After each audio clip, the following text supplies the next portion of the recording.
అనగనగా ఒక అడవిలో ఒక పులి ఉండేది. ఆ పులి పరమ బద్ధకస్తురాలు. పాపం చిన్నప్పుడే వాళ్ళ అమ్మ నాన్న చనిపోతే దానికి ఎవ్వరూ ఏమీ నేర్పలేదు. దాంతో గట్టిగా పరిగెత్తను లేదు. వేటాడి ఒక జంతువుని పట్టుకుని తినడం చేత కాదు.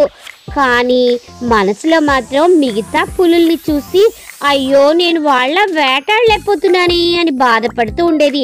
దాన్ని ఎవ్వరూ దగ్గరికి రానిచ్చేవాళ్ళు కాదు.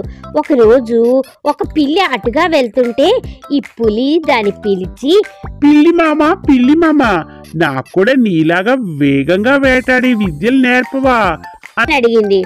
దానికి పిల్లి భయపడుతూ, అమ్మో నీకు నేర్పాలా? నేర్పిన తర్వాత నువ్వు నన్ను కూడా తినేస్తావు అంది. గురువుని ఎవరైనా మోసం చేస్తారా? పువ్వుల్లో పెట్టి పూజించుకుంటారు గాని నన్ను నమ్ము, మా అమ్మ మీద ఒట్టు అంటూ బతిమలాడింది. పులి మాటలకి కరిగిపోయిన పిల్లి సరే నేర్పుతానని ఆ రోజు నుంచి పొద్దున్నే పులి వచ్చి పిల్లి దగ్గర వినయంగా నిలబడి ఏం చెప్తే అది చేసేది. దాంతో పిల్లి తనకొచ్చిన విద్యలన్నీ నేర్పించసాగింది. అలా కొద్ది రోజులు గడిచేసరికి పులికి అన్ని విద్యలు వచ్చేసాయి.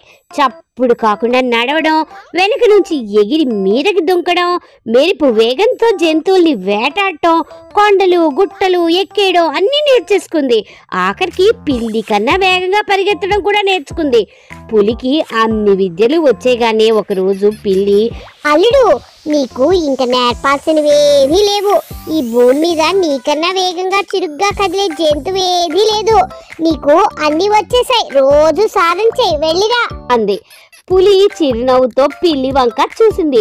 పిల్లి నిండుగా నున్నగా బలంగా కొవ్వు పట్టి కనిపించింది.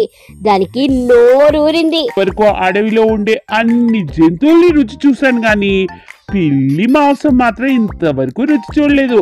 ఇక దీనితో పని లేదు కాబట్టి ఈ రోజు ఈ కోరిక కూడా తీర్చేసుకుంటాను అనుకొని ఒక్కసారి ఎగిరి పిల్లి మీదకు దూకింది.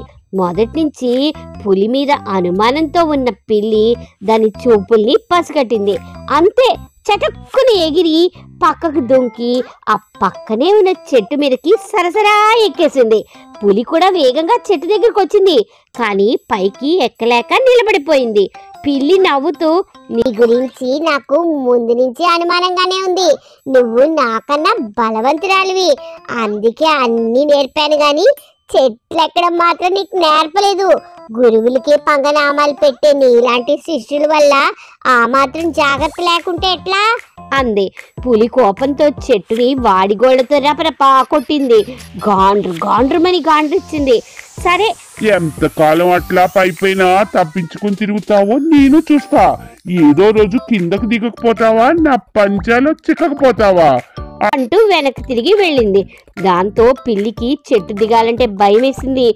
ఏ మూల నుంచి ఎప్పుడు పులి వచ్చి పడుతుందో అని. ఇంకా అడవిలో ఉంటే ప్రమాదం అనుకుని రాత్రికి రాత్రే చెట్టు నుండి ఇంకో చెట్టుకి గెంతుకుంటూ దూకుతూ పక్కనున్న గ్రామానికి చేరుకుంది. ఇక నుంచి ఈ మనుషులతోనే నా బ్రతుకు అనుకొని మనుషులతో ఉండిపోయింది. ఆ రోజు నుంచి ఆ పులి పట్టుదలతో చెట్లు ఎక్కడం నేర్చుకొని ఆ చెట్టు మీద కూర్చొని ఈ రోజు వరకు పిల్లి ఎప్పుడు వస్తుందో ఆ పిల్లిని పట్టుకుని చంపి తిందామని ఎదురు చూస్తూనే ఉంది. కథ మీకు నచ్చితే ప్లీజ్ లైక్, షేర్, సబ్స్క్రైబ్ చేసి సపోర్ట్ చేయండి. Thank you.